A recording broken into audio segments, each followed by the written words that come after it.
안녕하세요. 논술의 이론과 실제 8번째 강의를 맞이하였습니다. 오늘은 21세기 명연설 시리즈 독도는 역사입니다 라고 하는 연설을 다뤄보기로 하겠습니다. 독도는 역사입니다 라고 하는 연설이 누구의 연설인지 아실까요? 네, 돌아가신 노무현 전 대통령의 연설입니다. 오늘은요, 지난 시간까지 봤었던 여러 가지 연설 중에서 이제 여러분들 아시다시피 우리나라에도 연설을 잘하시는 정치가뿐만 아니라 문화예술계, 제약에 많은 분들이 계십니다.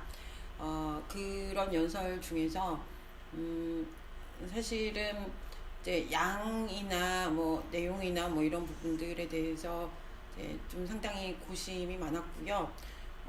그리고 이제 저희가 말씀드린 것처럼 중간고사까지는 연설 시리즈를 하고 이제 그 다음에는 이제 논증적인 어떤 글로 들어가고자 하는데요. 그래서 이게 이제 마지막 연설 시리즈이기 때문에 그래도 이제 노무현 전 대통령의 어떤 연설을 다뤄야 되지 않을까라고 해서 그 중에서 골라봤습니다. 다른 좋은 연설들 많고요. 그리고 청년들에게 했었던 어떤 여러 가지 특강들이나 좋은 연설들 많습니다. 그렇지만 이제 시간상으로 이게 이제 10여 분, 12분 정도 되는 연설이고, 그리고 이제 상당히 이제 포멀한 어떤 형식적인 어떤 틀에서 포멀하게 어떠한 주장을 펼쳐나간 어떤 그런 지점에서 이 연설을 골랐다는 거 말씀드리겠습니다. 자, 오늘 들어가는 말에서는 여러분들도 잘 아시겠지만 고 노무현 전 대통령의 일생을 제 나름대로 주요한 어떤 지점을 이렇게 따라가면서 소개해 드릴 거고요. 그리고 연설 감상하시겠습니다. 그리고 연설문이 그렇게 길지 않습니다. 그래서 이거를 서론, 본론, 결론으로 다루면서 어떻게 여기서 주장을 펼쳐가는가 살펴보고요. 그 다음에 결론 짓고요. 그 다음에 이번 주에 어떤 과제인 중간 레포트에 대해서 다시 한번 공지해 드리겠습니다. 고 노무현 전 대통령은요, 여러분들처럼 대학의 문턱을 밟으신 분이 아닙니다. 고 노무현 전 대통령은 상고 출신이시고요. 집안이 참 가난했다고 합니다. 그래서 상고를 나와서 이제 돈을 벌어야지 라고 생각을 하고, 이제 상고를 나오면 이제 보통 취직을 하게 되잖아요. 근데 취직을 이제 해서 돈을 벌고 생계를 끌어나가는 것이 이제 원래 청년 시절에 가지고 있었던 어떤 그러한 목적이었다고 합니다. 근데 고 노무현 전 대통령이 상고를 졸업을 하고 이제 취직을 했는데, 이제 그 취직을 하는 곳에서 이렇게 녹록지가 않은 거죠. 그래서 이제 월급도 제대로 안 나오고 여러 가지 문제도 있고, 그래서 이제 사법시험을 봐야겠다라고 생각을 하고요. 이제 사법고시를 치는데 이제 막노동을 하면서 사법고시를 치렀다고 합니다. 그래서 이 사법고시 합격을 한 게 이제 75년이고, 그리고 이제 판사가 돼서 이제 대전에 이제 부임을 하게 됩니다. 근데 그 당시가 이제 75년 이런 데서 유신 시절이거든요. 그래서 이거는 나와 맞지 않다라고 생각을 하시고, 그리고 이제 변호사로 나서시게 됩니다. 그래서 변호사로 개업을 하고 이제 돈을 잘 버는 상당히 돈을 잘 버는 변호사였다고 알려져 있습니다. 근데 그런 변호사가 특별히 어떠한 정치적인 어떠한 그러한 것에 특별한 어떠한 생각이 있었던 것도 아니고, 물론 이제 자신의 어떤 삶을 살아가는 데 있어서 이제 올바로 살아야겠다 이런 생각이 있었겠지만, 이제 이 변호사 노무현이 이제 자신의 어떤 삶에 있어서의 어떤 정치적인 어떤 행동가로 나오게 되는 어떠한 사건이 그 영화 변호인에 잘 나와 있습니다. 이 변호인에서 다루는 사건이요, 이제 그 부산 지역에 이제 독서 모임이죠. 대학생들의 어떤 이제 예전에는 이제 독서 모임들이 있었고, 그 독서 모임 안에서의 어떤 당연히 이제 그 정치 아니면 사회 경제 뭐 이러한 부분에 있어서의 어떠한 어떤 그러한 비판적인 어떤 이론들을 읽었지 않았겠습니까? 근데 이제 그러한 독서 모임을 하는 대학생들을 시국 사건으로 몰아가지고 고문한 사건이 있었습니다. 이것이 불임 사건입니다. 근데 이 불임 사건에 있어서 대통령 이 그 대학생들이 그 부당하게 고문을 받고 이렇게 고통받는 어떤 이러한 것을 이제 차마 그냥 볼 수가 없어서 이제 변호사로서 이렇게 수임을 하게 됩니다. 그 사건을. 그래서 그때가 81년입니다. 그러니까 81년에 이제 조금 더 적극적인 어떠한 정치적인 어떠한 사건에 발을 들이게 되는 거죠. 이제 그러면서 이제 그쪽에 그러니까 부산, 울산 뭐 이러한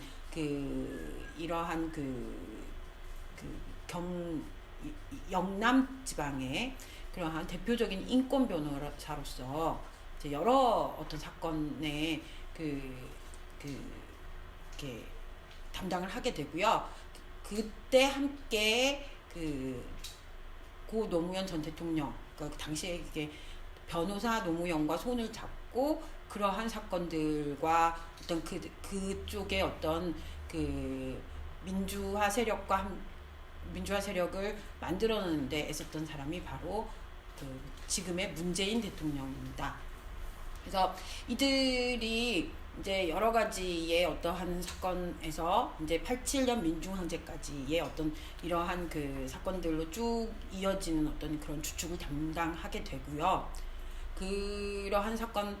그러한 속에서 이제 그러한 그 이력과 뭐 이러한 이제까지 행보가 이제 인정을 받아서 이제 당시에 어떤 그래도 경상도 지역에서 영남 지방에서의 어떤 민주화 운동에 앞장섰었던 김영삼 이제 전 대통령이죠. 근데 이제 당시는 이제 통일민주당 대표였습니다. 그래서 김영삼 대표의 어떠한 공천을 받아서 그러한 공천을 받아서 13대 국회의원이 됩니다. 근데 노무현은 우리가 첫 번째로 기억하는 어떤 사건은 뭐냐면요, 광주민주항쟁에 대한 청문회입니다. 당시에 이제 통일민주당이 만들어지고 이제 그 안에서 이제 그 광주민주항쟁에 대한 어떠한 청문회가 열리는데요.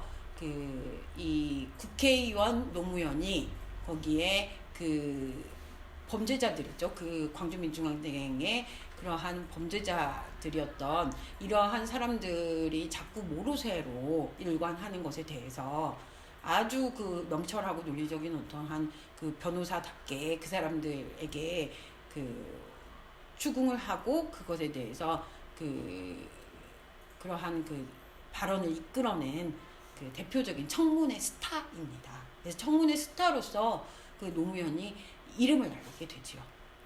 이제 그러면은 이제 정치가로서 이제 정치계의 어떤 스타 국회의원으로서 모든 사람들에게 이 청문회를 통해서 각인될 정도로 유명한 사람이었음에도 불구하고, 근데 노무현의 정치적인 행보는 그렇게 또 순탄하지는 않습니다.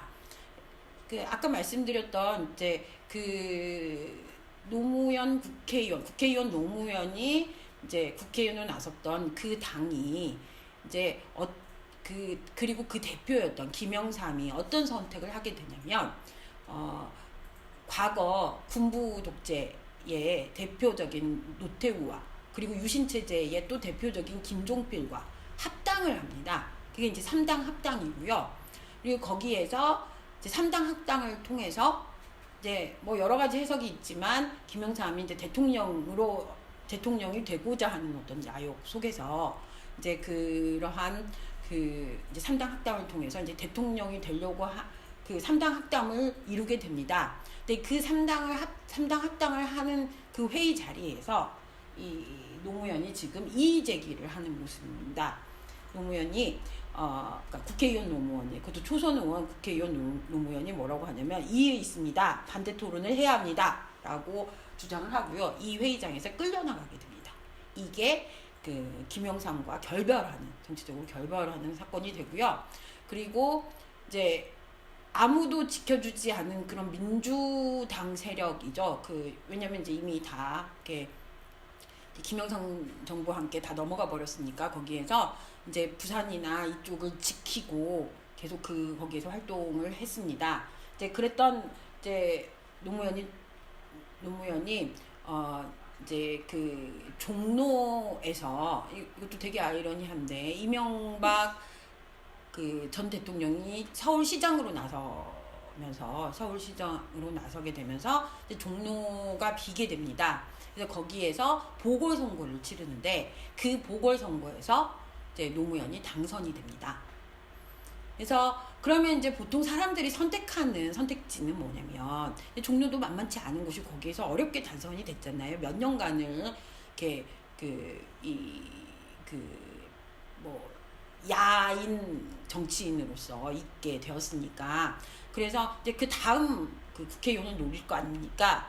그리고 거기에서는 당연히 이제 노무현의 선거구다라고 하는 것이 분명한데도 불구하고 노무현은 지역주의를 타파해야 한다라고 하면서 다시 부산으로 내려가서 그 국회의원 선거에 나서게 되고요. 그때 그 국회의원에 또 떨어지게 됩니다. 근데 이때의 그 노무현의 어떠한 행보에 감명을 받은 사람들이 노사모를 만들었다고 해요. 근데 여러분들이 여러 가지 영상 중에서 이제 그 바람이 쌩쌩 부는데 그 아무도 안 쳐다보고 혼자 마이크 들고 막 연설하는 그러한 그 노무현 그 후보자 시절의 연설이 있습니다. 이때가 그 이제 노무현이 스스로 지역주를 타파하겠다고 그 결단을 하고, 그리고 부산에서 나왔는데 아무도 쳐다보지 않고 아무도 그 바라보지 않는 어떤 이러한 그 영상을 보셨을 겁니다. 이제 그 당시입니다. 그래서 그에서 당연히 어떻게 했어요? 떨어졌겠죠. 떨어지고 김대중 정부 시절에 이제 해양수산부 장관을 잠깐 1년 정도 하게 됩니다. 이제 그리고 나서 이제 이 한나라당 이회창 대표와 맞서는, 그때는 이제 새천년 민주당이죠. 새천년 민주당의 대통령 후보로 나서게 됩니다. 근데 이제 우리가 생각했을 때, 우리 지금으로 생각하면 결과론적으로 보면 노무현이 참 유력했겠다라고 생각하시지만 그 당시 가장 유력한 후보는 이인재였습니다. 잘 모르시죠? 그 이인재 후보였고 그쪽이 대세론이 훨씬 더 강했습니다. 근데 그러한 이것을 뒤집은, 그러한 유력한 어떤 이러한 것들을 뒤집은 어떠한 것이 또 광주 경선입니다. 광주에서 대통령 후보 경선을 하는데, 광주의 그러한 이러한 새천년 민주당 대통령 후보 경선에서 노무현에게 전폭적인 어떤 지지를 보내게 되고요. 그것과 함께 이제 노무현이 이제 대통령 후보로 나서게 되는데, 그것도 상당히 녹록지가 않습니다. 왜냐면은 이제 노무현에 그래서 그 당시에 또 무슨 사건이 있었냐면, 정몽준 그 당시에 이제 월드컵으로 주가가 상당히 이렇게 올라갔었던, 월드컵 개최를 하게 된다라고 하는 어떤 이런 것들로 주가가 이렇게 높아졌던 정몽준 전 의원과 이렇게 서로 이렇게 거기에서 정몽준과 함께 하는 걸로 이야기를 했는데, 돌연 전날 정몽준 의원이 노무현 정몽준과 노무현이 같이 합쳐서 이제 하는 걸로 했었는데, 돌연 정몽준 전 의원이 거기에서 그 전날, 그러니까 선거 전날 거기에서 그 지지 철회를 선언하게 됩니다. 그래서 이렇게 영상 같은 걸 보시면 이렇게 밤에 그 소식을 듣고 그 정몽준 전 의원의 집에 달려가는 그러한 그 노무현 후보자, 대통령 후보자의 모습이 나옵니다. 그래서 그런 역경 속에서 이제 노무현 후보자가 대통령으로 당선되는데 이제 그것에 대해서 이렇게 노무현 전 대통령은 그렇게 회상을 하시더라고요. 여러 가지 특강을 들어보면 이렇게 자기는 대통령이 될 줄 알았다. 아니 상황으로 보면 처음에 대통령이 될 만한 상황이 아니잖아요. 그죠? 뭐 특별한 세력이 있었던 것도 아니고, 그리고 거기 대세론이 있었던 것도 아니고. 그런데 그 연세대 특강인가요? 거기는 그렇게 말씀하시더라고요. 내가 많이 걸었더라. 내가 가장 많이 걸었더라. 대통령이 된다라고 하는 것에. 그러니까 자기가 어떤 그런 자기 자신의 어떠한 대통령이 되고자 하는 것에 자기가 이제 걸 거 아니에요. 자신의 어떤 삶을 걸고 자신의 어떤 이러한 것들을 자신이 가장 많이 걸었더라. 그래서 나는 대통령이 될 거라고 생각했다. 뭐 이렇게 표현을 하시더라고요. 근데 어쨌든 그래서 그 정몽준 후보와 후보 단일화에 실패했음에도 불구하고 그 대통령으로 2004년에 대통령으로 당선이 됩니다. 그 이후에도 상당히 순탄치 않았던 그러한 순탄치 않았던 대통령의 어떠한 임기였고요. 탄핵도 당하고, 그리고 다시 다시 탄핵이 기각돼서 다시 대통령으로 오고 뭐 이러한 것들이 있었고, 그리고 대통령이 끝난 이후에는 사실은 농부로서, 그리고 다시 고향으로 돌아가서 성공한 뭐랄까요, 그 말기가 평탄한 어떤 대통령으로서, 대통령 임기를 했던 사람으로서 자신의 어떤 역할을 하시고 싶으셨던 것 같아요. 그런데 이제 그때 당시 여러분들도 기억하실까요? 여러분들 기억 안 나실까요? 그 논두렁식의 사건이라는 게 있습니다. 그 이명박 정부 시절에 모든 검찰과 언론이 나서서 노무현 전 대통령에 대해서 그러한 밝혀지지 않은 그러한 것들로 연일 그러한 때려대고, 그러면서 이제 검찰로 출두를 하게 되고요. 그리고 검찰을 출두한 지 얼마 되지 않아서 마을, 노무현 전 대통령이 퇴임 후에 사셨던 자신의 고향 마을이죠. 고향 마을에 있었던 봉화산의 부엉이 바위에서 돌아가시게 됩니다. 그게 5월 23일입니다. 2009년 5월 23일이고요. 그리고 그러한 장례식에 이게 손녀의 모습입니다. 손녀를 참 귀여워하셨던 것 같아요. 그래서 이런 사건이고요. 상당히 지난번에 우리가 오바마의 연설을 들었죠. 그러면서 제가 거기에서 이제 강조하고 싶었던 게, 이제 오바마가 훌륭하다 뭐 이러한 거라기보다는 이제 오바마를 만들었던 그러한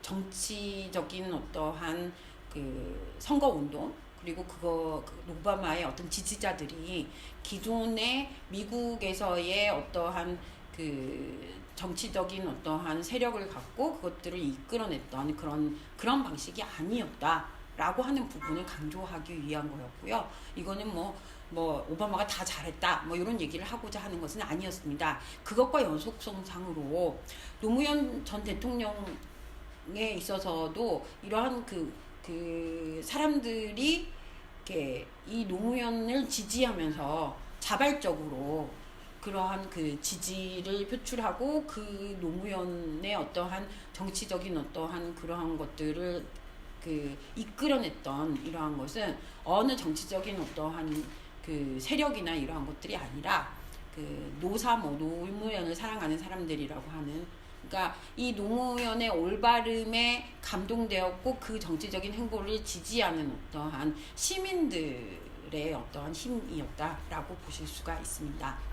그래서 그러한 그 정치적인 그러한 그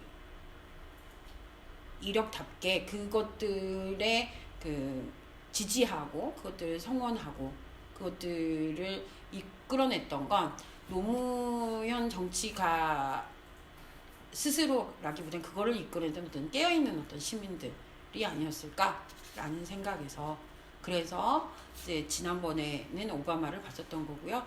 그리고 이제 마지막으로 연설문을 오늘 하는 데 있어서 뭐 노무현이 너무너무 훌륭한 사람입니다라는 어떠한 것보다는 사실은 이제 연설문도 훌륭하시지만 훌륭하신 분이지만 어쨌든 어떤 우리나라 정치 현상에 있어서 그 노무현이라고 하는 어떤 그 노무현이 당선이 되고 노무현이 어떤 정치가로서 서게 했었던 그런 것들이라고 하는 거는 사실은 시민들의 깨어있는 힘이 아니었을까라고 하는 어떤 지점에서 참 중요한 어떤 이전의 정치 문화에서는 없었던 현상들이지요. 이제 그러한 부분들을 이제 이렇게 이끌어낸 어떤 그러한 그 정치인이었고, 그리고 이제 그러한 것들에서 우리가 한 번쯤 봐야 되는 어떤 새로운 어떤 그러한 면모다라고 생각합니다. 그리고 그 오늘 보시게 되는 어떤 그러한 그 영상은요, 사실은 그 여러분들 유튜브 보시면 그 노무현의 명연설에 관한 어떤 그러한 영상은 상당히 많습니다. 그런데 이제 저는 이제 시간상으로도 그렇고 다른 것들은 되게 특강이고 그래서 좀 길기도 하고요.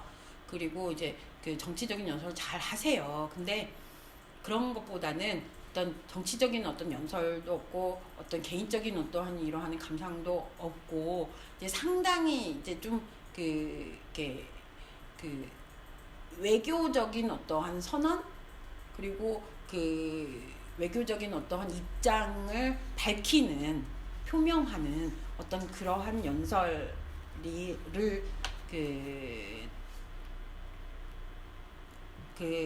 제가 골랐습니다. 뭐 여러 가지 이유가 있겠지만 사실은 뭐 다른 연설들은 여러분들의 많이 보실 거라고 생각을 하고요.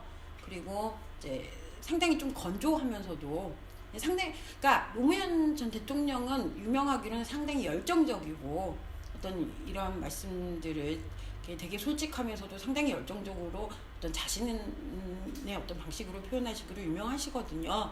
그래서 다른 연설들을 보시고, 근데 저는 여러분하고 함께 조금 건조하지만 그렇지만 어떻게 어떠한 외교적인 어떠한 곳에서 어떤 주장을 정확하게, 그리고 무엇을 요구하는가를 펼쳐내는지를 살펴보겠습니다. 그래서 우선은 여기에서 그 영상을 감상하시겠습니다.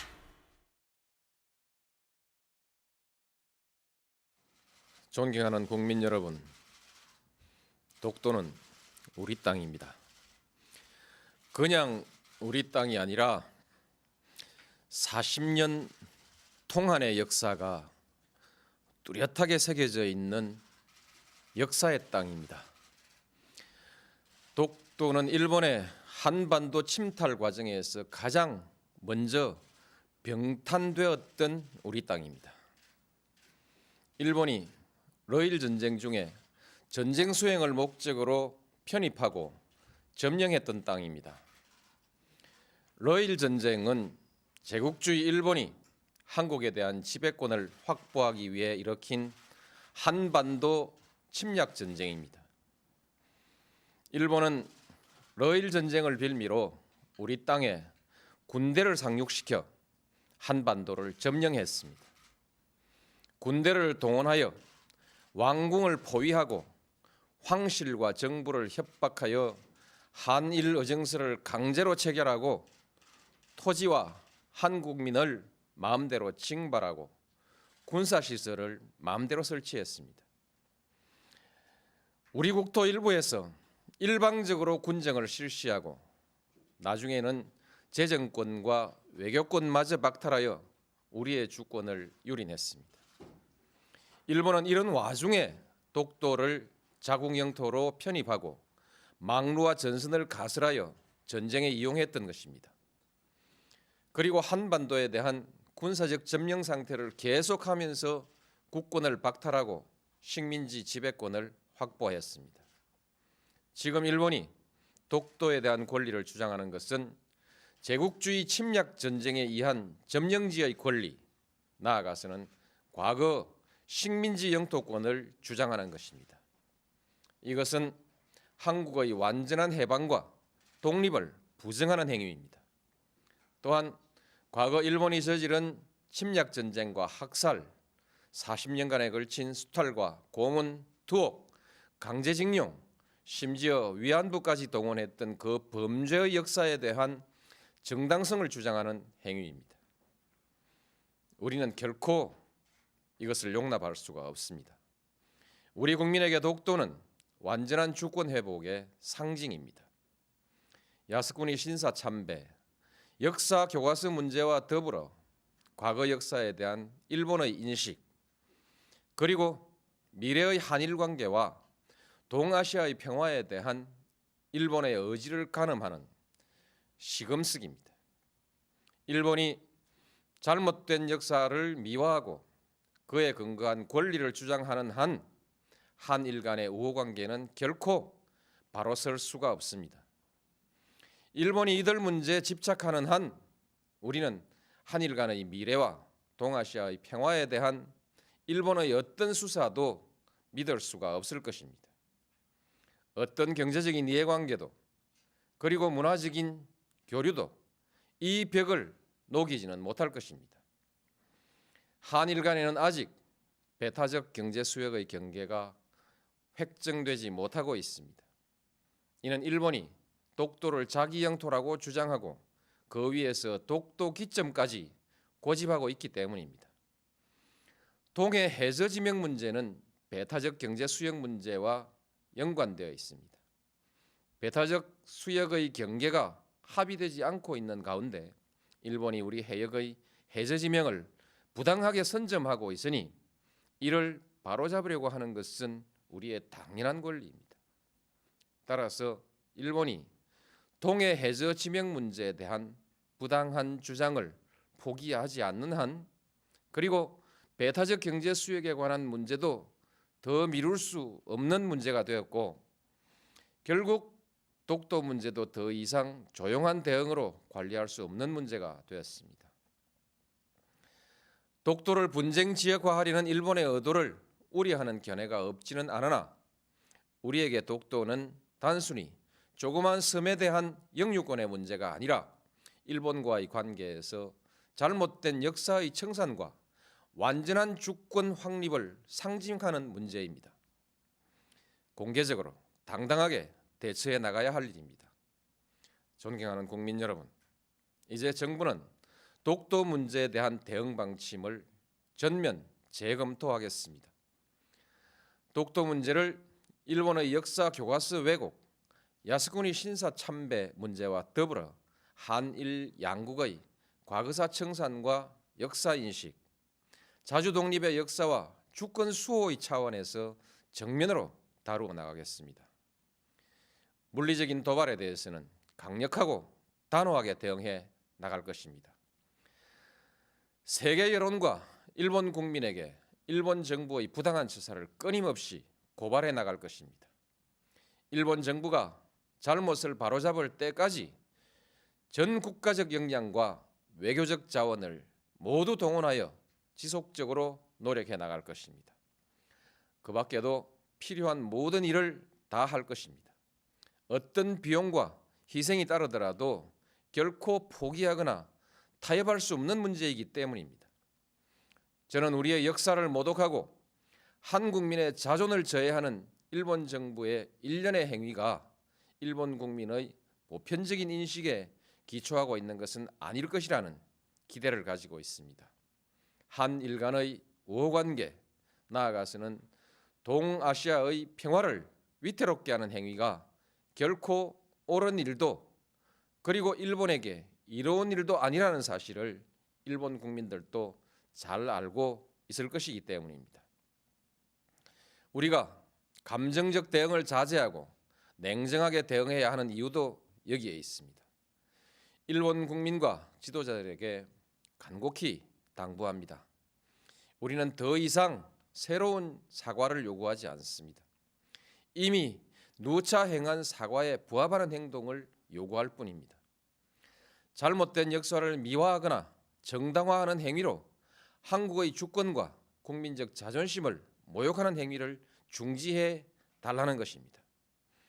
한국에 대한 특별한 대우를 요구하는 것이 아니라 국제사회의 보편적인 가치와 기준에 맞는 행동을 요구하는 것입니다. 역사의 진실과 인류사회의 양심 앞에 솔직하고 겸허해지기를 바라는 것입니다.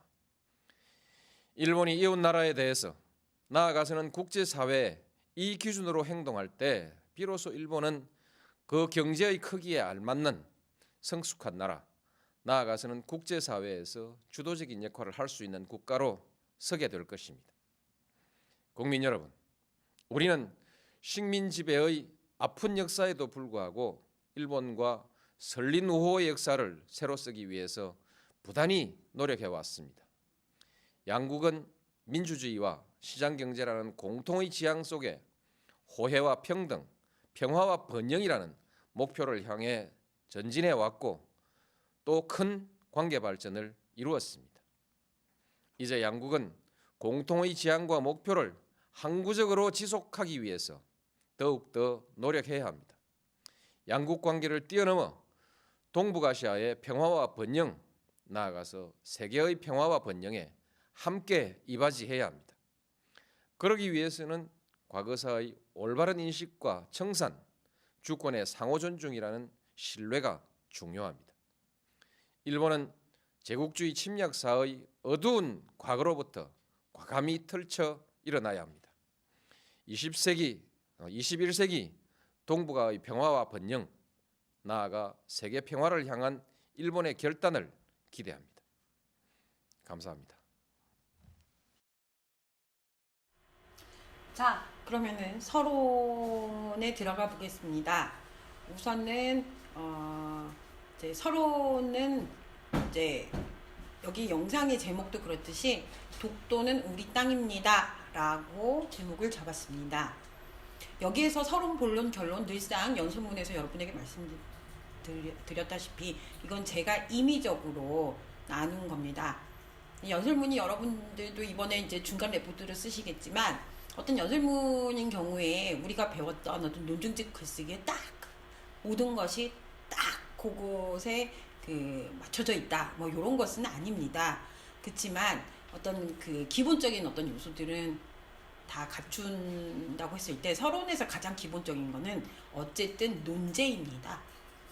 그러니까 주장하고자 하는 그 주장하는 바가 분명한 어떤 논제가 들어 있어야 됩니다.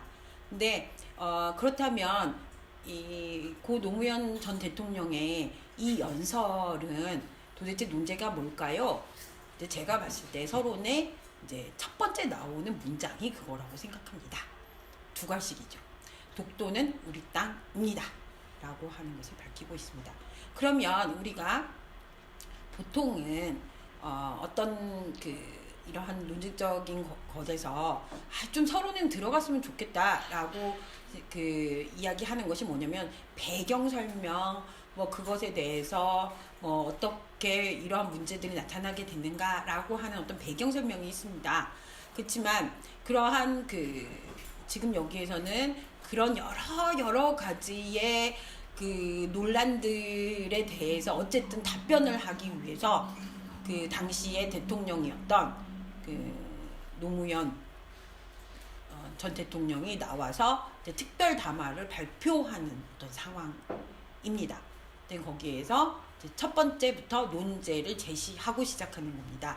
독도는 우리 땅입니다. 그러면 이제 우리 땅인데 왜 우리 땅이냐라고 하는 근거가 있습니다. 이제 이런 근거는 이렇습니다. 그냥 우리 땅이 아니라요. 이제 그 독도가 우리 땅인 것은 그냥 우리 땅이 아니라 40년 동안의 역사가 뚜렷하게 새겨져 있는 역사의 땅이다. 40년 동안의 역사라고 하는 것은 뭐겠어요? 일제 침략기에 그러한 일본 제국주의가 한반도를 침략했었던 그 역사가 아주 뚜렷하게 새겨져 있는 그런 땅이다 라고 이야기를 하고 있습니다. 그거에 대해서 조금 더 구체적으로 설명을 하자면 독도는 이제 일본이 한반도를 침탈하는 과정에서 가장 먼저 어떤 영토의 그러한 그것의 어떤 침략했던 그 영토를 자기 것으로 만들었던 그렇게 병탄되었던 우리 땅이다 라고 이야기를 하고 있습니다. 그리고 그 당시를 좀 설명하자면 일본이 러일 전쟁 중에 전쟁 수행을 목적으로 편입하고 점령했었던 땅, 그리고 그것을 기반으로 해서 러일 전쟁에서 한반도에 이렇게 자신의 어떤 입지를 살리게 일본의 어떠한 침략을 공고하게 한 그 사건이 러일 전쟁 아니겠습니까? 그래서 그러한 것들을 이야기하고 있습니다. 자, 독도는 우리 땅입니다. 이게 이제 서론에서 논제이고, 우리 땅인데 그냥 강화도가 우리 땅이거나 제주도가 우리 땅인 그것보다 그 어떤 의미가 있는데, 그 의미는 뭐냐면 일본이 침략을 하는 데 있어서 가장 먼저 거기에서 자기 것이라고 거기다가 세우면서 한반도를 침략하는 가장 그러한 그런 전선의 어떤 그 기반이 됐었던, 그래서 그것을 기반으로 해서 러일 전쟁에 있어서의 자신의 어떤 교두보를 만들었던 그러한 곳이 바로 독도였다라고 하는 역사적인 어떠한 것 안에서의 그런 독도의 의미, 이것들을 밝히고 있습니다. 그러면 이제 러일 전쟁에 이제 나서기 위해서 일본이 딱 그 독도를 이렇게 자리 잡고 거기에서 자기 것이냐, 자기의 어떤 영토로서 자리를 잡고 그러면서 어떻게 됐습니까? 그래서 러일 전쟁에 대해서 설명을 하고 있습니다. 러일 전쟁이라고 하는 것은 제국주의 일본이 한국에 대한 지배권을 확보하기 위해서 일으킨 한반도 침략 전쟁입니다. 그래서 일본은 러일 전쟁을 빌미로 우리 땅에 군대를 상륙시키고 한반도를 점령했습니다. 그러니까 지금 일본이 침탈하게 된 과정, 일본이 한반도를 침략하게 된 그러한 과정을 설명하고 있습니다.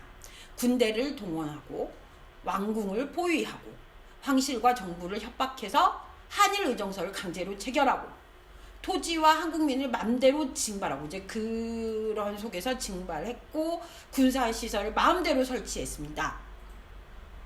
그래서 우리 국토 일부에서는 일방적으로 군정을 실시했고 나중에는 재정권, 외교권 박탈했고 그 다음에 우리의 주권을 유린했습니다. 그러니까 이러한 과정 속에서 일본의 침략이 일어났고, 그리고 그런 과정 속에서 한반도는, 우리나라는 일본의 그러한 식민지가 되었던 것입니다. 이런 과정을 통해서 그러니까 독도를 가장 먼저 침략을 했고 일본이 그걸 기반으로 해서 러일 전쟁을 이끌었고, 일본 러일 전쟁을 통해서 이제 한반도를 식민지로 만들어냈던 그러한 과정을 설명을 했지요. 역사적인 어떤 과정을. 그래서 이런 과정을 통해서 일본은 독도를 자국 영토로 편입을 한 것이고 거기에 막루와 전설을 가설했고 전쟁에 이용을 했던 것이다. 그래서 이러한 그리고 식민지를 통해서 한반도에 대한 군사적 점령 상태를 계속하면서 국권을 박탈해 왔고, 그리고 식민지 지배권을 확보하였다라고 이야기를 하고 있습니다. 그래서 다시 말해서 독도는 우리 땅입니다 라고 하는 서론에서 독도는 우리 땅인데 우리 땅 중에서도 독도가 가지고 있는 어떤 역사적인 의미, 그리고 그 역사적인 어떤 의미라고 하는 것은 일본이 한반도를 침략하기 위한 그 가장 먼저 그 자신이 그것에 침략했었던 어떠한 첫발이 독도에서 시작이 됐고, 그것을 기반으로 한반도가 식민지로 건설되었다라고 하는 역사적인 어떠한 그 과정, 침탈의 어떤 과정을 제시하고 있습니다. 그러니까요, 저도 독도가 그런 의미까지 있는지는 잘 몰랐습니다. 그러니까 그런 속에서 독도가 우리 땅이다라고 하는 것은, 다시 말하면 우리가 독도를, 그러니까 독도에 대해서 아이 뭐 별거 아니지, 아니 뭐 이런 거 갖고 또 싸워, 아우 정말 정치적인 어떤 이러한 국경을 어쨌든 하는 거라든지 뭐 이런 것들은, 아니면 이것은 또 돈 싸움이야, 거기에 뭐가 이렇게 묻혀져 있대, 그래서 거기에 그 돈이 왔다 갔다 하니까, 왜냐면은 그 지하 그 바닷속에 뭐가 그게 있어가지고 서로 이렇게 돈 갖고 왔다 갔다 하는 싸움이야, 돈 가지고, 이런 싸움이 아니라는 겁니다. 지금 독도에 대한 어떤 문제는 명백하게 우리 땅이고, 그것이 역사적으로 침탈당했고, 그러한 것들의 역사를 가지고 있는 그런 땅이다라고 하는 것을 이야기를 하고 있습니다. 그래서 첫 번째 본론입니다. 우리에게 독도는 뭐냐면, 독도라고 하는 것은 뭐냐면 완전한 주권 회복의 상징이다 라고 이야기를 하고 있습니다. 그러니까 어떤 뭐 단순하게 여러 나라에 있는 어떤 영토 분쟁도 아니고요. 이거는 우리의 어떠한 침탈됐던 어떤 주권에 대해서 자꾸 그것들을 넘보는 어떤 일본 제국주의적인 어떠한 그러한 방식에 대해서 우리의 주권을 분명하게 보여주는 어떠한 거다라고 하는 것을 분명히 얘기하고 있습니다. 그러니까 그것을 뭐 이렇게 뭐 돈의 문제라든지, 아니면은 뭐 그냥 여러 나라에 있는 어떤 그런 그러한 그 분쟁 정도로 볼 수 없다라고 하는 부분들을 분명하게 밝히고 있다고 보실 수가 있습니다. 그래서 일본이 지금 독도에 대한 어떤 권리를 막 주장하고 나서는 거죠. 그런 일본이 독도에 대한 권리를 주장하는 것은 뭐냐면, 사실은 예전에 일제시대에 했던 그러한 제국주의 침략 전쟁의 제국주의적인 일본 제국주의에 의해서 내가 식민지의 권리가 있다라고 주장하는 거랑 같다는 겁니다. 그러니까 일본이 그렇게 독도에 대한 권리를 주장하는 것은, 다시 보자면, 왜냐면 일본은 독도라는 것에 왜 발을 뒤졌느냐, 한반도에 침략하기 위해서 발을 뒤졌던 거죠. 그리고 다시 또 이걸 주장한다 라고 하는 것은, 내가 예전에 우리 땅이었다, 언제 일본이 그 한반도를 자신의 어떤 식민지로 만들면서 만들었던 땅이잖아요. 근데 그러한 것에 대해서 독도에 대한 어떤 권리를 주장하는 것은, 일본이 독도에 대한 권리를 주장하는 것은 뭐냐면, 일본 제국주의적인 어떠한 것들을 드러내는 거죠. 그래서 제국주의 침략 전쟁에 의한 점령지의 권리가 있다라고 주장을 하는 거고, 과거 한반도가 우리 식민지였으니까 그것에 대해서 그 영토권이 있다라고 주장하는 거이라는 겁니다. 이것은 다시 말하면 뭐라는 겁니까? 한반도가, 대한민국이 식민지를 벗어난 해방된 독립국가라고 하는 것을 부정하는 어떠한 거라는 거죠. 그래서 이것은 한반도의 완전한 해방과 독립을 부정하는 행위입니다. 그러면 그것을 부정한다라는 건 뭐예요? 자신들이 침략했었고 이제까지 일제시대에 저질렀던 모든 것들을 정당화하는 어떠한 거잖아요. 그렇죠? 그러니까 그 한국의 독립과 그런 한국의 어떠한 독립국가고 독립됐다, 식민지로부터 독립됐다는 것을 부정한다라고 하는 것은 자신의 어떤 일제 식민지부터, 그리고 그런 식민지가 옳았다라고 하는 얘기와 다름 아닙니까? 그래서 과거 일본이 저지른 침략전쟁과 학살, 40년간의 그 걸친 수탈, 고문, 투옥, 강제징용, 위안부까지 동원했었던 그 범죄의 역사에 대한 정당성을 주장하는 행위이지요. 그러니까 우리는 일본이 독도에 대해서 우리는 이러한 것에 대해서 용납할 수가 없다. 우리는 결코 이것을 용납할 수 없습니다. 라고 말하고 있습니다.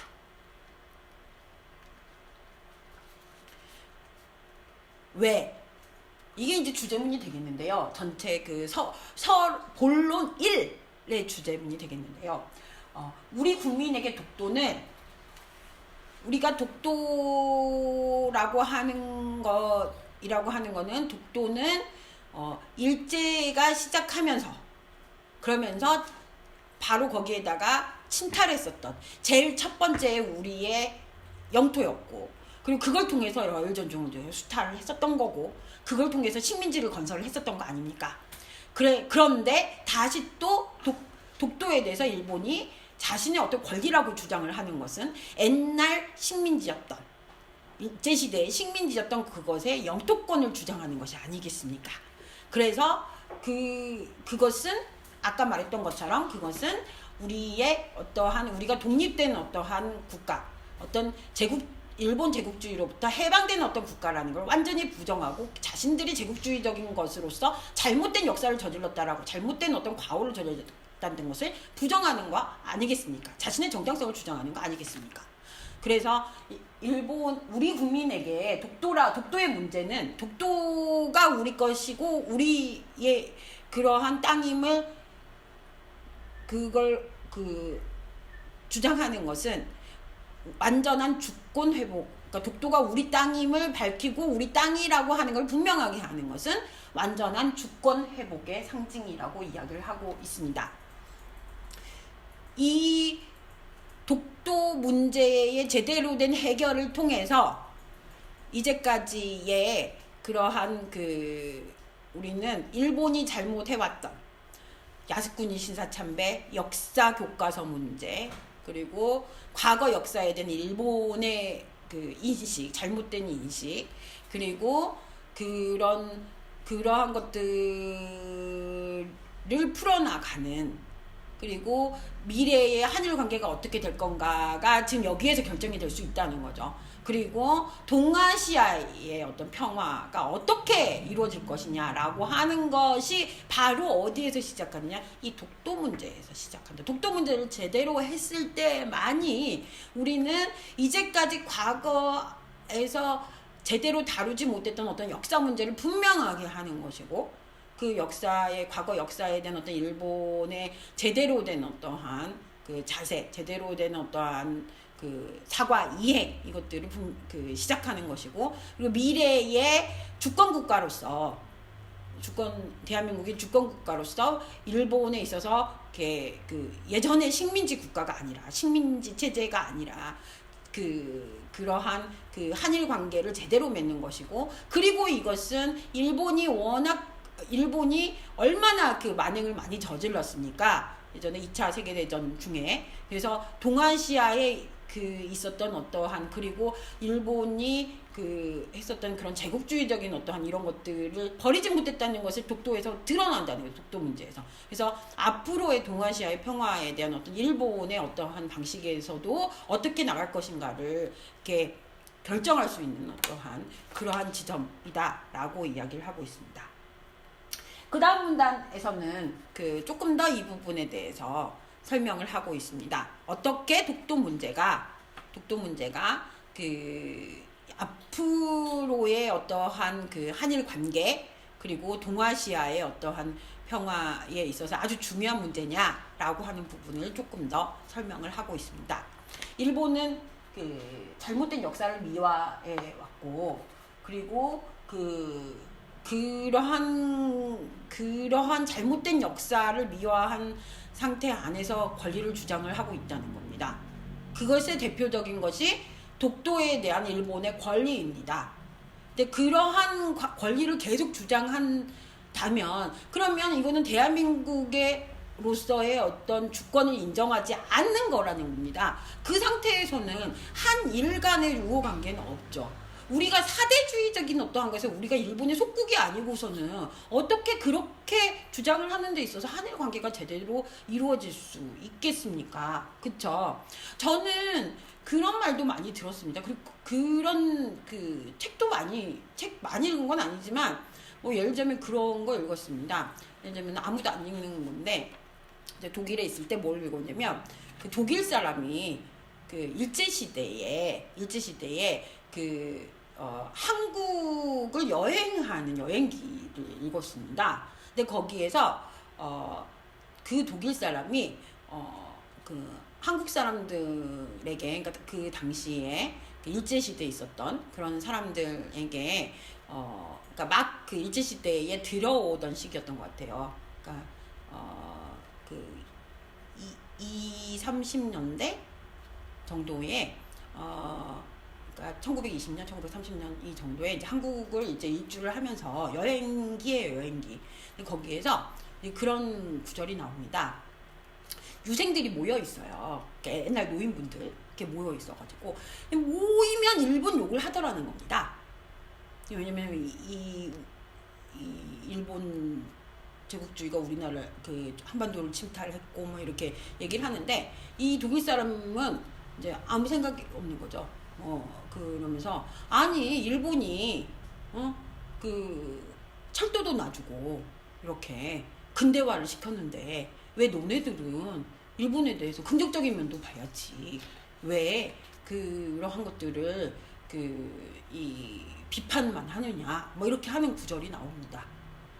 그러면 이거 진짜 좀 너무하지 않느냐. 어떤 근대화를 이룬 어떠한 것이 어떤 일본이기 때문에 너네들이 이런 식으로 비판하는 건 잘못됐다 라고 이야기하는 이런 독일인의 그러한 그 시각을 어떻게 봐야 되나 라고 하는 것에 대해서 진짜 그 깜짝 놀랐었던 적이 있습니다. 그런데 더 재미있는 것은 이게 단순히 그 한반도를 여행해서 여행기를 쓴 독일인만의 시각은 아닙니다. 여러분들이 우리나라의 많은 그 경제학자들이 우리의 산업의 어떤 기반이나 근간을 세운 것은 일본 일제시대였고 그런 일제시대에 대해서 그렇게 비판해서는 안 된다라고 하는 입장을 취하는 경제학자들이 상당히 많습니다. 상당히 많고요. 뭐 저는 그런 경험도 있습니다. 우리 대학은 아니지만 타 대학에서 강의를 할 때 제가 윤리학 과목을 강의를 하고 있었는데 경제학과 그때 3학년이었나요? 그 학생들이 저를 이렇게 수업 시간 끝나고 저를 찾아왔어요. 그래서 도대체 왜 그러냐라고 했더니 그 산업 무슨 경제학인가 뭐 이런 수업이래요. 근데 이게 그 전공 필수랍니다. 근데 이 전공 필수에 그 교수님이 내시는 시험 문제가 있대요. 그게 뭐냐면 우리나라의 그 산업 기반을 누가 만들었느냐라고 하는 문제랍니다. 그 문제에 대해서 일본이 만들었다. 일본이 우리의 그 산업의 기반을 만들었다는 구절을 꼭 쓰지 않으면 무조건 F랍니다. 그래서 그러한 그 식민지 근대화론에 찬동하지 않으면 F고 그 학생들 말이 F고 그 과목에 그 선생님이 절대로 바뀌지 않기 때문에 그 과목을 이수하지 않으면 그거는 그 졸업을 할 수가 없답니다. 그래서 윤리적으로 정말 고민이 돼서 왔다. 곧 시험인데 거기에서 나는 그 말을 죽어도 못 쓰겠는데 그럼 나는 졸업을 못한다. 선생님이면 어떻게 하시겠느냐. 나 진짜 고민이다. 라고 저를 찾아왔던 경험이 있습니다. 그래서 그냥 선배들은 그렇게 얘기한대요. 그냥 써라. 너 졸업 못하면 네가 바보 되는 거지. 라고 얘기했다고. 어떻게 할지 모르겠다고 얘기를 합디다. 저한테 제가 무슨 힘이 있다고 저한테 얘기를 하는데 정말 그 뭐라고 할 얘기가 없었습니다. 이게 그러니까 이런 그 식민지 시대에 벗어난 게 몇 년이 된 거고 그 몇 년이 된 상태에서 그러한 이런 외국인이 아무것도 모르는 외국인이 그 당시에 한반도를 여행하면서 썼던 그 말 자체에도 상당히 문제가 있는 건데 그게 그뿐만이 아니라 우리의 지금의 대학에서도 그렇게 쓰지 않으면은 그 졸업을 못할 정도의 그 문구가 들어가지 않으면은 무조건 F예요. 그런 얘기를 듣고는 너무 황당했습니다. 그쵸? 그러니까 사실은 이 얘기가 너무 당연한 것 같은데 사실은 여기 하는 얘기가 당연한 것 같은데 이 당연한 어떠한 그러한 것이 아직도 이렇게 이러한 식민지 사관에 입각한 뭐 식민지 이론에 식민 근대화론에 입각한 이러한 이론들이 이렇게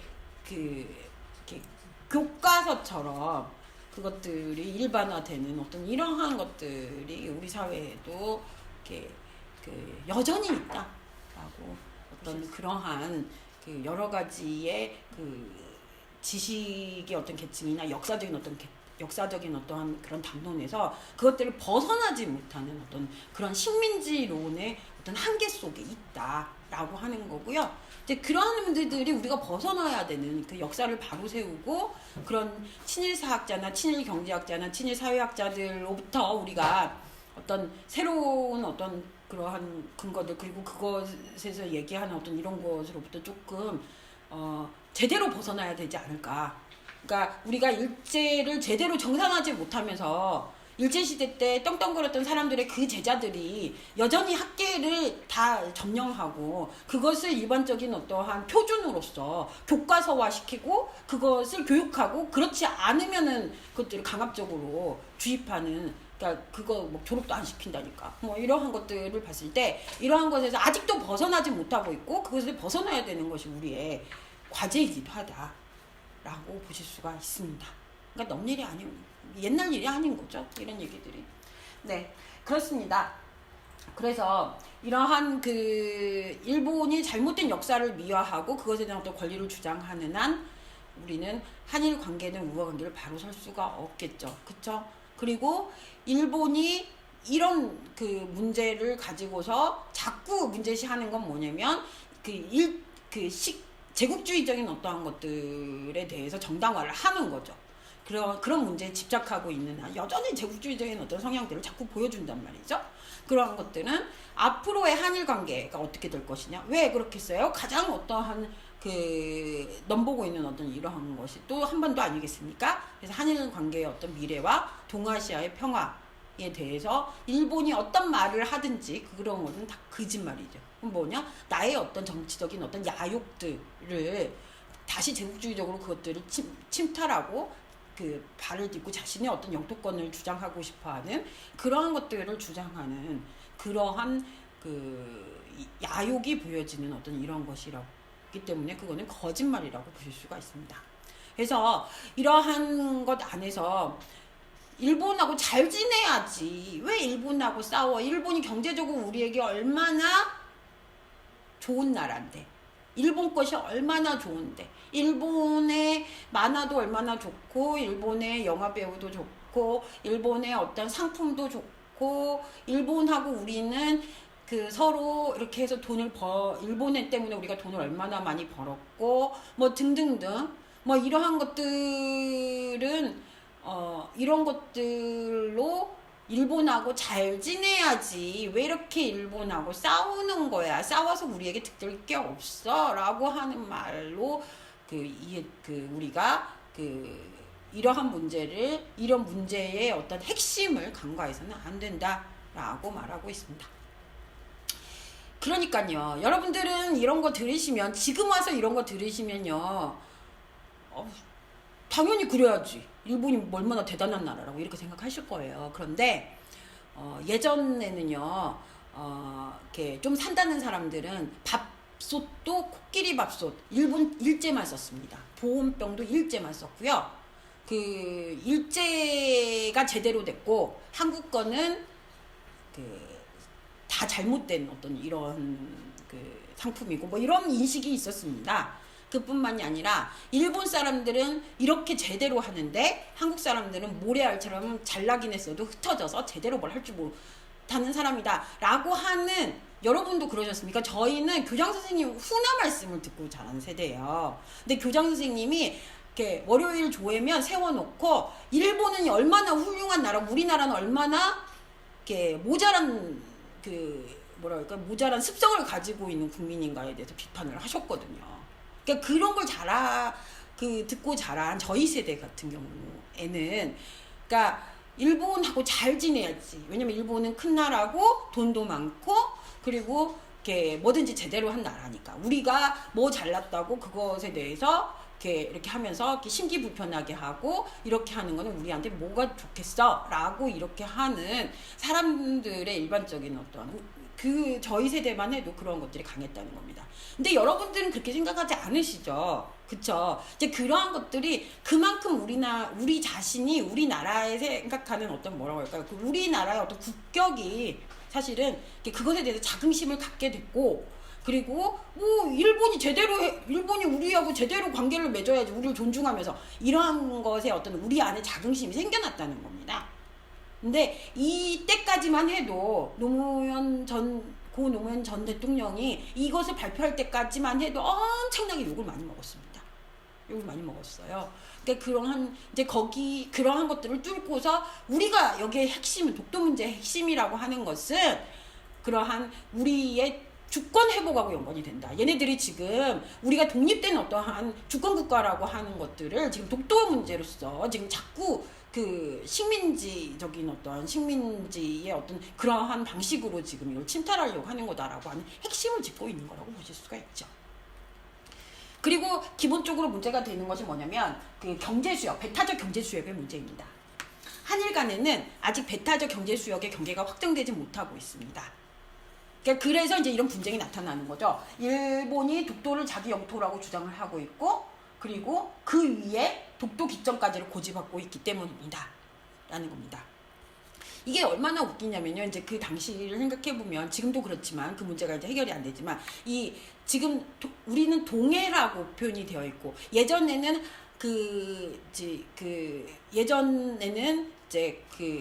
한국 바다로 표현이 됐어요. 왜냐면 그때까지의 우리나라의 영토였기 때문에.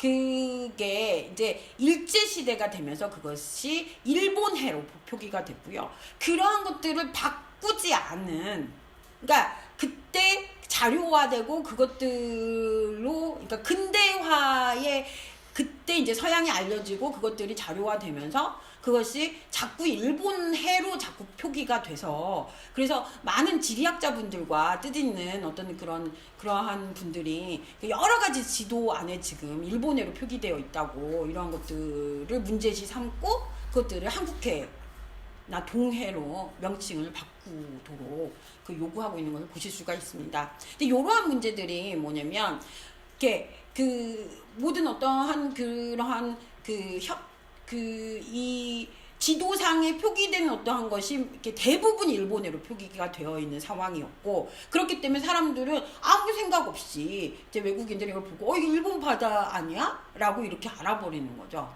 이게 지도 안에 그렇게 봤기 때문에, 세계 지도 안에. 그러니까 이제 이런 것들을 많이 고치려고 노력을 했었던 겁니다.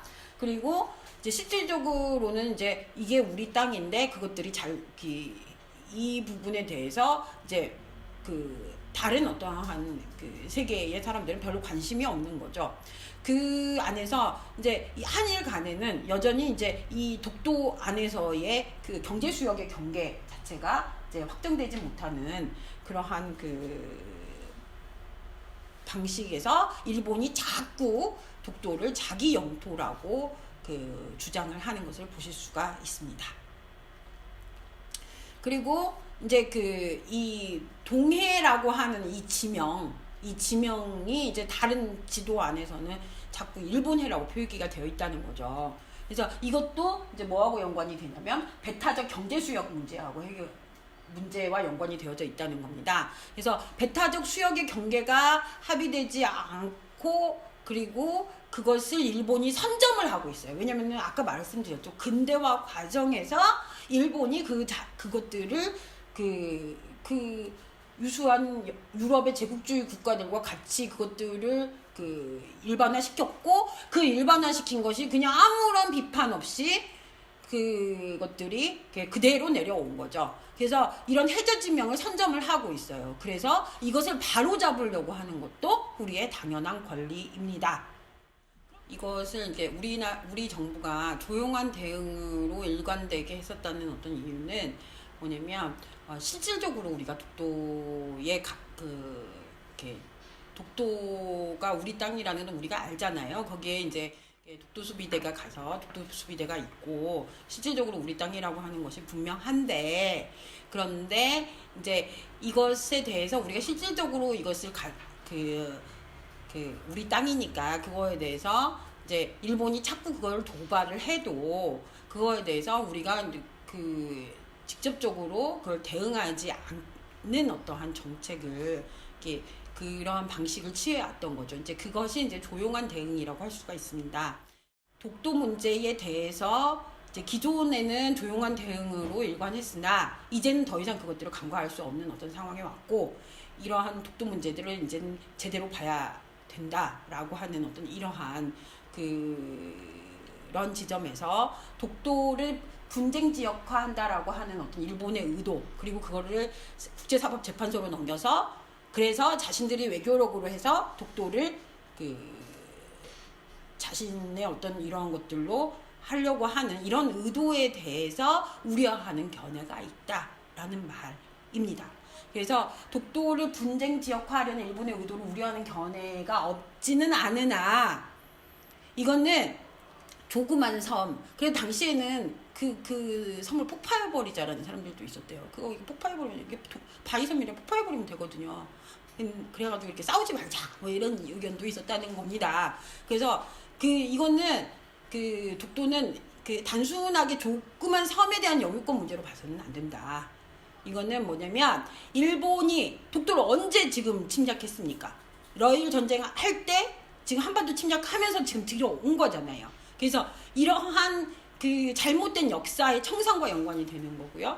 이 독도 문제는 우리의 완전한 주권 확립이라고 하는 문제하고 연관되는 그러한 것들을 상징하는 문제다. 그러니까 어떻게 해야 된다? 당당하게 이것에 대해서 대처해서, 더 이상 조용한 대응의 어떤 방식이 아니라 이걸 당당하게 대처해서 이것들을 해결해야 된다라고 하는 그런 입장을 밝히고 있습니다. 두 번째입니다. 그러면 독도 문제에 대한, 그렇기 때문에 독도 문제에 대한 대응 방침을 전면으로 재검토할 것이다 라고 하는 그 당시에 정부의 입장을 밝히고 있습니다. 이제 정부는 독도 문제에 대해서 그래서 대응 방침을 전면 재검토하겠습니다. 그것을 바탕으로 해서 독도 문제를 뭐냐면 일본의 역사 교과서 왜곡, 야스쿠니 신사참배의 문제, 그리고 한일 양국의 과거사 청산, 그리고 그것에 대한 역사의식, 그 자주 독립의 역사와 주권 수호의 차원에서 정면으로 부딪혀서 이것들을 헤쳐나가겠다라고 이야기하고 있습니다. 그리고 일본이 물리적인 도발을 하려고 할 때에는 강력하고 단호하게 대응해 나갈 것입니다. 그리고 세계 여론과 일본 국민에게 일본 정부의 이러한 부당한 처사에 대해서 끊임없이 고발하고 그것을 바로잡겠다라고 이야기를 하게 합니다. 그래서 일본 정부의 이러한 역사적인 어떤 잘못을 바로잡을 때까지 전 국가적인 어떤 역량과 외교적 자원을 모두 총동원해서 이것들을 바로잡겠다라고 하는 입장을 밝히고 있습니다. 그 밖에도 어떤 비용과 희생이 따르더라도 포기하거나 타협할 수 없는 문제이다 라고 이야기를 하고 있습니다. 자, 그러면서 무엇을 걱정을 하고 있냐면 이렇게 감정적으로 그거에 대해서 일본 사람들에 대해서 욕하는 거, 일본에 대해서 감정적으로 대응하는 이것에 대해서 조금 그러한 부분에 대해서 말을 하고 있습니다. 우리의 어떤 역사를 모독하고 한국민의 자존을 저해하는 일본 정부의 일련의 행위가, 하지만 일본 국민의 보편적인 인식에 기초하고 있는 것은 아닐 거라는 기대를 가지고 있다. 그래서 한일 간의 우호 관계, 동아시아의 평화를 이토록 하는 것이 옳은 일이 아니다. 그리고 일본에게 이루은 것도 아니다라고 하는 것은 일본 국민들이 잘 알고 있을 거다. 그렇기 때문에 일본 국민에 대해서 감정적으로 미워하거나 그것들에 대해서 감정적으로 그거에 대해서 문제시하거나 그것들을 하는 어떤 이러한 것들을 하지 말아야 되는 이유가 뭐냐면 일본 국민들도 사실은 알고 있을 거다. 그렇지만 어떤 일제의 그러한 제국주의적인 어떠한 것들을 버리지 못하는 일본 정부가 이걸 자꾸 도발하는 어떤 방식으로 그러한 것들을 선동하고 그러한 정치적인 어떤 이러한 방식으로 하고 있다라고 하는 것을 이야기를 하고 있습니다. 세 번째입니다. 일본은 사과에 부합하는 행동을 해야 한다라고 하는 것을 얘기를 하고 있습니다. 한 정부가 일본 정부에게 사과해라라고만 요구하는 것은 상당히 제가 보기에는 그거 한 정부는 그거에 대한 그 행동을 하는 거고 그리고 그 행동에 대해 단순한 어떤 사과만을 얘기하는 건 아니죠. 왜냐면 이제까지 사과도 되게 형식적인 거짓말 같은 사과를 해왔고, 그리고 그런 사과가 아니라 그 사과에 맞는 부합하는 행동을 해라. 일제식민지가 잘못됐으면 그거에 대한 부합하는 행동을 해야 맞다라고, 그것을 일본 정부는 그 일제식민지 시절에 잘못됐던 그러한 그 방식에 대해서 그 말로만의 거짓말 사과가 아니고 그거에 대한 부합하는 행동을 해라 라고 요구하고 있습니다. 일본의 국민과 지도자들에게 간곡히 부탁합니다. 더 이상 새로운 사과를 하라는 얘기가 아니다. 뭐냐면 사과에 부합하는 행동을 요구하는 거다.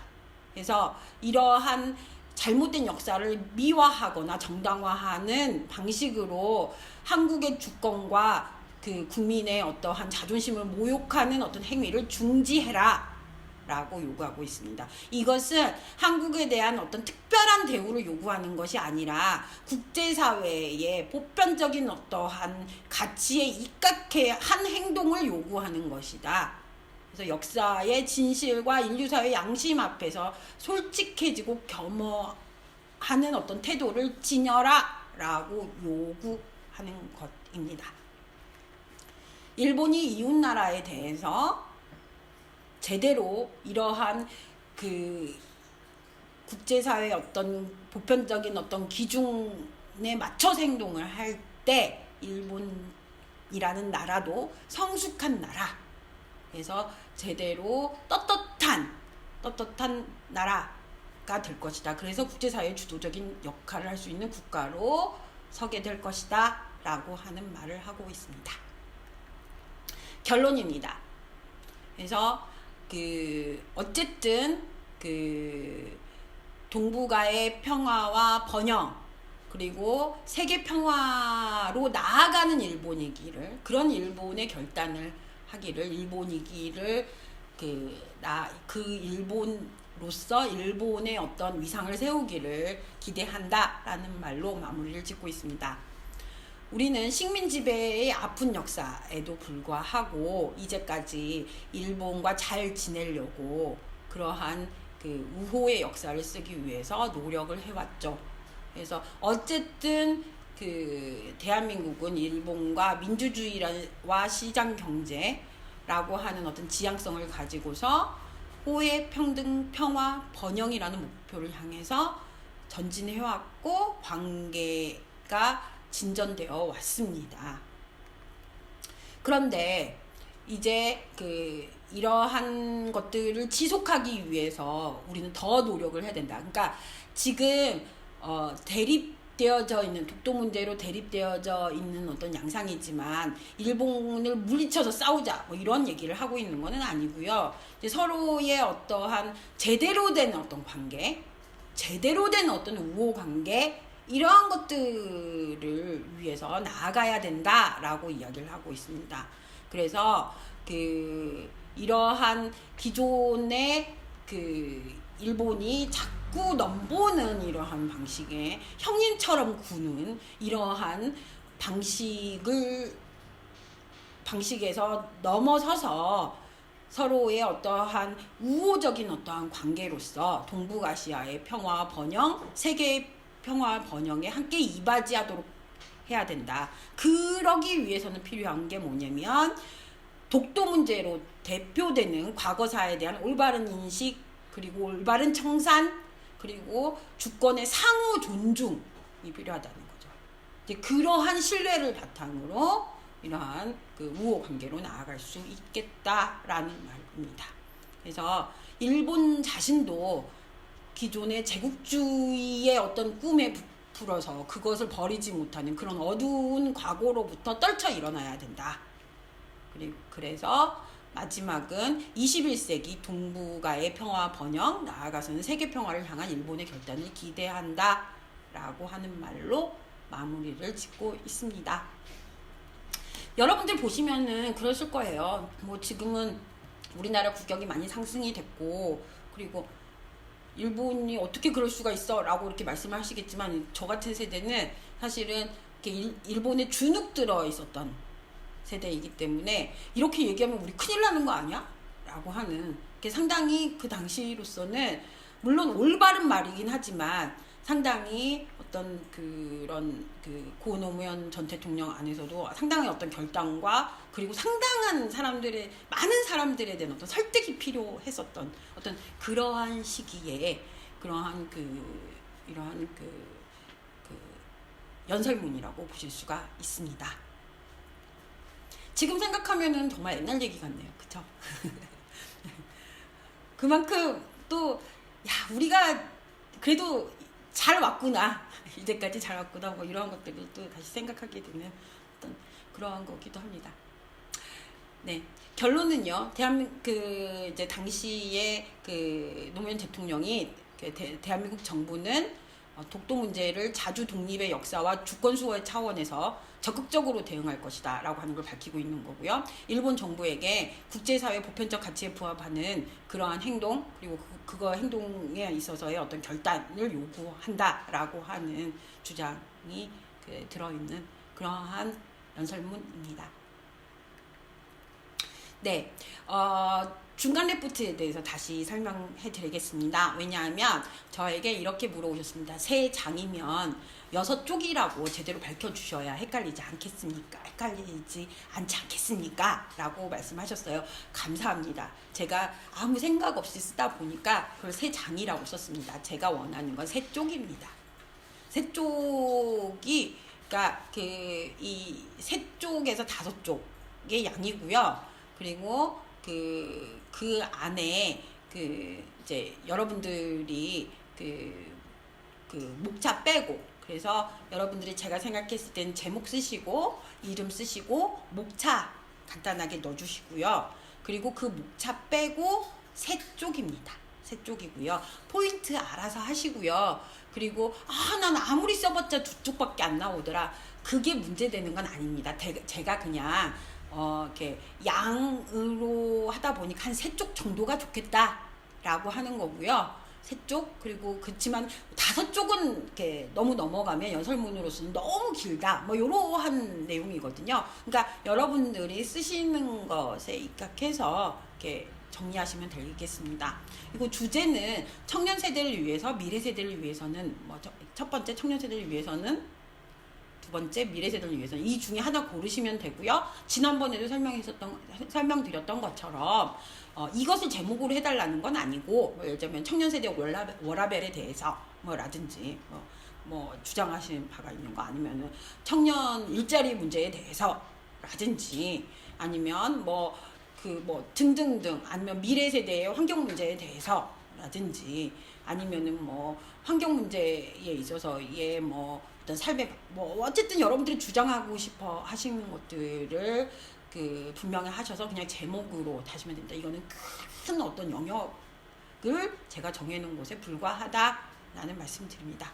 그래서 이번 주 과제를 오픈 채팅방에 제출해 주시기 바랍니다. 네, 오픈 채팅방에 중간 레포트를 제출해 주시고요. 제출 제한은 5월 7일 5시까지입니다. 5시까지. 그리고 만약 늦으셨다 하더라도 꼭 제출해 주십시오. 제출하는 것을 늦추시면, 늦었더라도 꼭 제출해 주셔야 사실은 중간 시험을 치르시는 게 됩니다. 네. 설명은 기존에도 들으셨기 때문에 잘 아실 거라고 생각을 하고요. 그리고 제가 이제 요즘 보니까 이제 생활 방역 상태로 넘어갈 거라고 하니까 여러분들을 뵐 수 있을 거라고 생각합니다. 그래서 저는 그렇게 기대를 하고 있고요. 그렇게 될 거라고 생각합니다. 네, 건강히 잘 지내시고요. 그리고 그 중간 레포트 잘 제출해 주시기 바랍니다. 수고하셨습니다. 감사합니다.